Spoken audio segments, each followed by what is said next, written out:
Now, deciding your rate can be very confusing. Medyo nakakatakot siya. It can be challenging, especially for newbies. Well, there is no standard in how one virtual assistant should charge because we are all different in our skill sets, our experiences. We will give you an idea on how you can start formulating your own rate. Okay? Now, normally we decide like this. We charge on experience and industry average. Kung ano yung usually na rate ng ibang tao within your same field or position, yun na rin yung baseline mo. Either kung hindi ka pa masyadong madaming experience, pinababaan mo, ganon. And you also take into account your last salary range. Sometimes may impact yun sa current rate mo. And that's normally how it goes sa corporate, sa office setup. But as virtual assistants, we charge for the value that we bring and how important our work is for the business we support. Okay, why? Bakit? Because as a VA who supports the business, the impact that we create on the business has to be comparable to the payment that we receive for it. Right? So ano ba yung worth ng services na yun para sa client? Right? Because some people think na, oh, okay, sige, I'm just gonna charge this much hours because this is how long this will take me. Okay, hindi ibig sabihin na ganun na ginagawa ng tao, ganun ang gagawin natin. In the next following minutes, we will give you a process kung paano kayo magde-decide at bakit. Okay, so virtual assistants all over the world, meron tayong choice na mag-charge no ano yung tingin natin, yung perception natin sa service natin para sa client. Okay, because it doesn't matter kung para sa'yo simple lang yon, mabilis lang yon. But if it's something vital para sa business ng client, it doesn't mean na dahil sandali mo lang ginawa, mababa lang ang bayad sa'yo. Okay? Especially kung yung gagawin para sa kanila, kahit simple pa sa'yo, is magdadala sa kanila ng pera later on.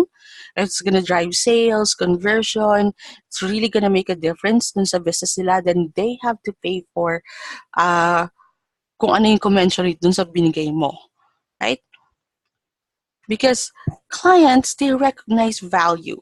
You only really want to work with clients who sees value.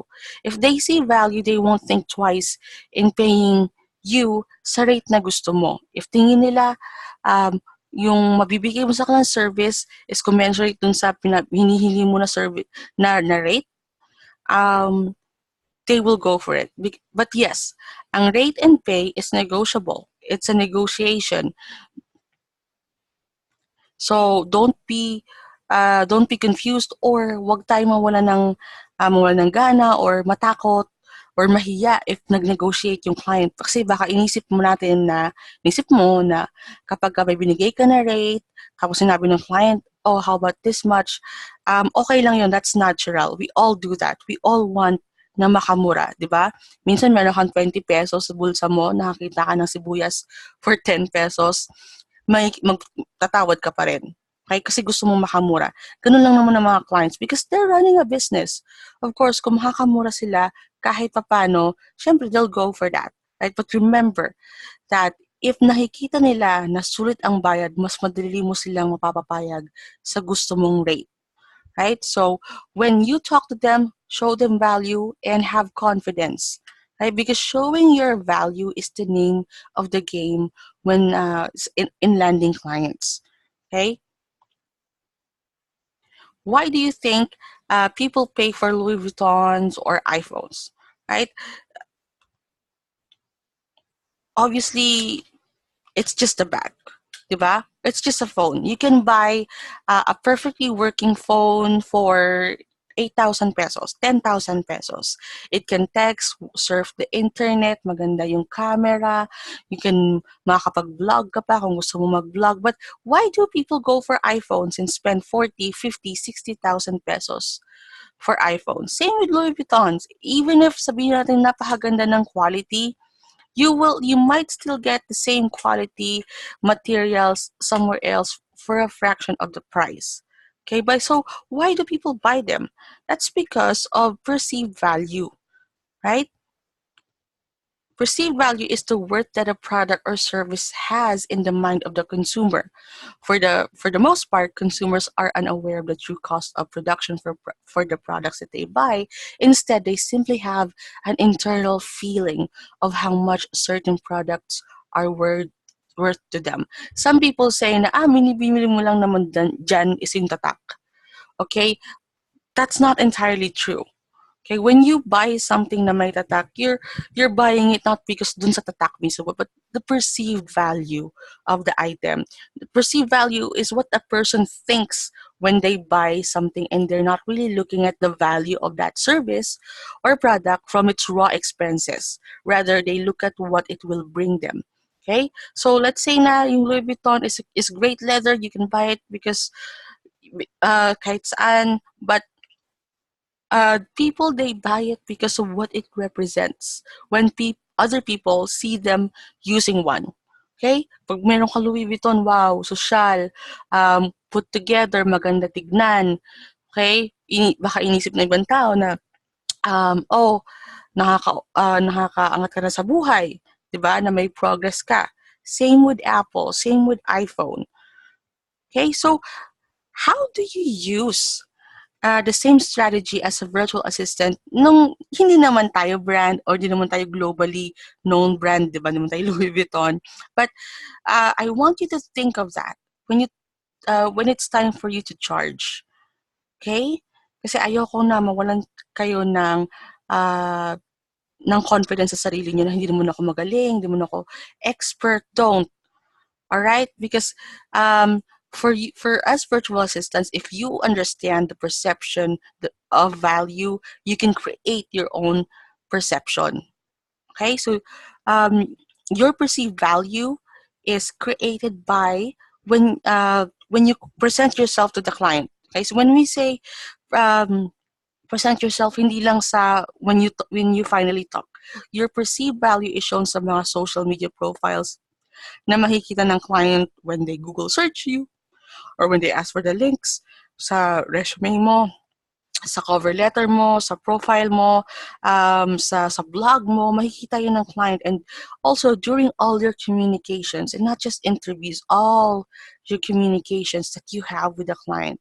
So, deliver with confidence and make sure that you are showing your value sa lahat ng accounts mo. Doon pumapasok yung profile creation, yung cover letters, and how you interact during interviews. That's why we were very, very clear doon sa gusto namin na gawin nyo and how we want you to follow that. So, sa umpisa pa lang, you're already creating that perception of value para hindi kayo mahirapan na makipag-negotiate when it's time to charge dun sa pay nyo sa salary nyo. Okay? And also, please, huwag kayo mawala ng lakas ng loob. Now, here is a simple way of deciding for your own rates. Here are the usual expenses, itong bills, monthly dues, mortgage, food, school, investments, and yung mga savings because it's very important for us, college fund ng mga kids, emergency fund, retirement fund for you, insurance, mga health things. Okay, because those are essential. Talaga yung dapat natin binabayaran. And I also added yung goals. Okay, so think of your goals for the year and divide them monthly. So let's say your goal for 2018 is a trip to Disneyland, Hong Kong Disneyland for the whole family. And nag-check ka online and your budget is 50,000 pesos. Now, monthly target ang titingnan natin dito. So if 2018 yan, then you have to save 4,000 pesos monthly to do that. Okay? So, we will explain why, bakit may mga goals dito, but I want you to think of it. Just keep an open mind and think of all yung bills mo especially. Because, ang weird kung hindi mo naman mababayaran yung expenses mo, especially electricity, internet, yun yung mga bagay that will keep you running. Okay, so paano yun kung nag-work ka na at kulang yung charge mo? So, nag-work ka, pagod ka, pero kulang pa din. Di ba nakaka-stress? Okay? And again, what if the client will say yes naman pala sa gusto mong rate? Hindi, wala ka lang courage na ipakita sa client that that's actually the rate that you want. Okay, so savings then, because we don't know life. Okay, so emergency fund, retirement insurance, is very important. So start computing for that. You can put this video on pause and sulat mo na yon, and then try to get kung ano yung monthly target mo. So you'll have a better idea. So lahat nung dapat mong binabayaran. So if you're a married person and hati kayo ng spouse mo on stuff, then list down yung mga kailangan mong bayaran. Okay.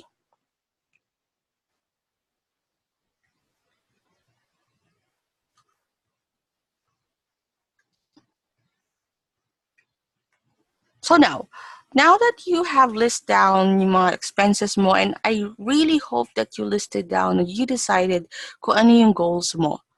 Okay? If di ka naniniwala and di mo nilagay, put this video on pause. I highly, highly, highly suggest that you put this on pause and think about your goal. Okay? You can even turn off your computer, go about your day and think about it, and really meditate on that. Right? So, okay lang yun. This whole video will be waiting for you. So, by this time, I think na dapat na-list down mo na lahat. Kailangan meron ka ng number dyan. And you might be looking at a number na medyo challenging.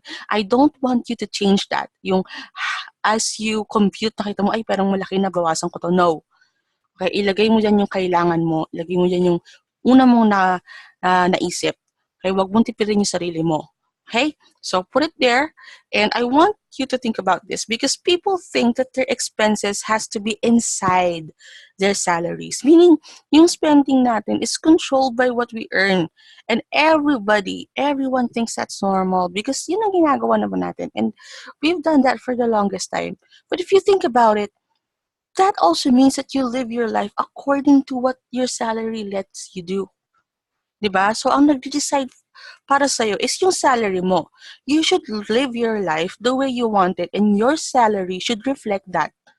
Okay? So, as people, as an individual, not just a provider for your family, as a breadwinner, mother, father, panganay, or someone na may umaasa sa'yo, we all have goals. We are not in this world to just pay bills. So, we are here to experience life. You have to be happy. Okay, so dapat magawa natin yung gusto nating gawin. Our dreams, our ambitions, our goals should be accounted for because that makes up what we are. Okay? So because you only work, if you only work with no sense of fulfillment, na parang feeling mo lahat na lang napupunta sa bills and di ka nag-enjoy, you won't be as enthusiastic, you won't be as effective versus achieving your personal goals and working as a virtual assistant because it's exactly what we're striving for. And that's what we want here para sa'yo here in Alpha VA project. That's what we want for you. Okay? Because we want you to see that it's possible. Nagagawa po ng iba at kaya mong gawin if you only have an open mind and you have that mentality and you start building good habits. Okay? That's why goals is in there. Okay, so let's say that you have a number. Okay? Dapat alam mo na yung numbers na meron ka and you can compare it here, but this is just an example, mga number here. So expenses for bills, monthly dues, yan ganyan. So 35,000 and my goals for 2018 example is a trip to Disney and a new phone. Yan yung mga kailangan ko and I've broken them down to monthly. Tapos yung savings ko will amount to 15,000 pesos. So more or less, we're looking at 57,000 monthly for me to live my life as I want. Okay? Reminder, this is not something that you have to stick to. Okay? So, as you go along sa buhay natin, lalaki ng lalaki yun. That's not a bad thing. So, ito na yung sample in computation. And you would think na medyo masyadong malaki, right? 50,000, 57,000, pang manager ba? But I want you to look at this. Go back dun sa sinulat mo or sa calculator mo and decide kung ilang days a week mo gusto mag-work. Let's say, I want to work Mondays to Fridays, weekends off. So let's say that's about 20 days a month. So I'll divide my monthly target to 20 days, and that's 2,850 daily. So that becomes yung monthly salary target mo now becomes a daily salary target. 2,850 daily. Think about that. Whatever you have on sa calculator mo, um, just pause for a moment and just marvel at yung dun sa digits, right? It doesn't sound so scary now. It won't look as scary as earlier. Mas feeling mo kaya mo. And if you do this, mas may accountability ka, because as you go through your day of working, may target ka na, okay, today, kailangan ko pa ng 5 hours. It also gives you an idea kung ilang projects and hours mo need gawin daily. Okay? So, ngayon, you might not be still as confident, and that's fine. We're here for you. We are here to give you help, advice, and coaching. But what we can say is if you think of a rate that you are happy about, we are there to be happy for you. So don't forget your goal rate pa rin. Okay? So kahit, for example, di mo talaga kaya, for some reason, there's something holding you back. We want to fix that. Let us know. Okay? But we're also telling you na hindi din naman masama kung meron ka ng naisip na ibang rate na medyo mas mababa. Walang masama doon as long as you're happy. But we want you to keep an open mind. We want you to remember your daily salary target. Maybe as you go along, habang nagkakaroon ka ng experience, you look towards this number and think of it as your goal. Okay, that you build on. So you slowly build towards it, and the alphas, we're always here at your disposal for help. Now that you have an idea on what you should aim for as a target hourly rate, so alam mo na yung rate mo before going in, there is another way of charging clients.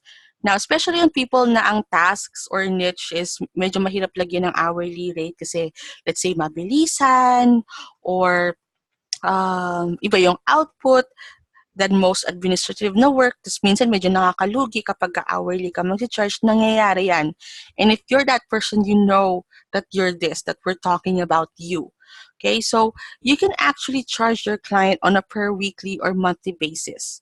This is directly charging for the output or the value of the work itself. So let's give you an idea here. So we can talk about, we sometimes call it package, ganyan. So here is a payment package for social media management. This is just an example. Okay, so you can create it like this. Maglagay ka ng title kung ano yung work, and then lagyan mo siya ng kung ano yung mga tasks. It's very important that you clearly define kung ano yung i-expect sa'yo ng client. Huwag lang social media management.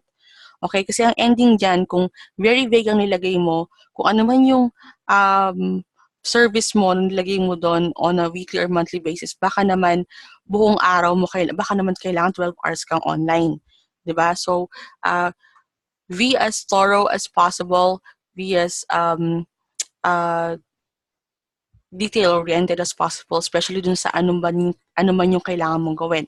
So here, posting twice daily, creating monthly calendar, curate and create content, engage followers. If you have to put a schedule, if you have to put in how much hours ka online for this work, mga ganon.